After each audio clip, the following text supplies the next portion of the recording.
আল্লাহ পাক তৌফিক দান করুন। ইনশাআল্লাহ আজকের লেকচার যাদের কানে যাবে, আমরা যদি না খেয়েও মরে যাই, আল্লাহ পাক না খেয়ে মারবেন না ইনশাআল্লাহ। রিজিক আছে, খাবো ইনশাআল্লাহ। কিন্তু হয়তো বা অভাব হবে, টাকা পয়সা একটু কম হতে পারে, অন্যের 10 তলা ফ্ল্যাট হবে, আমার হবে না, ঠিক আছে, অন্যের এত বিঘা বিঘা জমি আমার হয়তো হবে না। কিন্তু ইনশাআল্লাহ তাআলা এই যে দুনিয়ার মুসাফিরের জীবনটা, এটা মুসাফিরের জীবন না, মুসাফিরের জীবনটা কেটেই যাবে ইনশাআল্লাহ। কাটবে না? যে কোনো ভাবে কেটে তো যাবেই ইনশাআল্লাহ।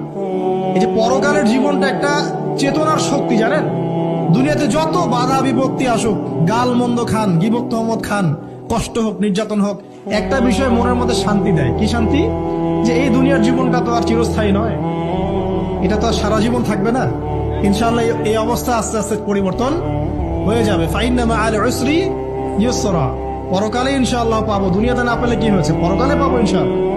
যুবক ভাই, এসব জেনা ছেড়ে দেন, আল্লাহ রাব্বুল আলামিন আপনার জন্য হুর রেখেছেন জান্নাত, ইনশাআল্লাহ পাবেন ইনশাআল্লাহ।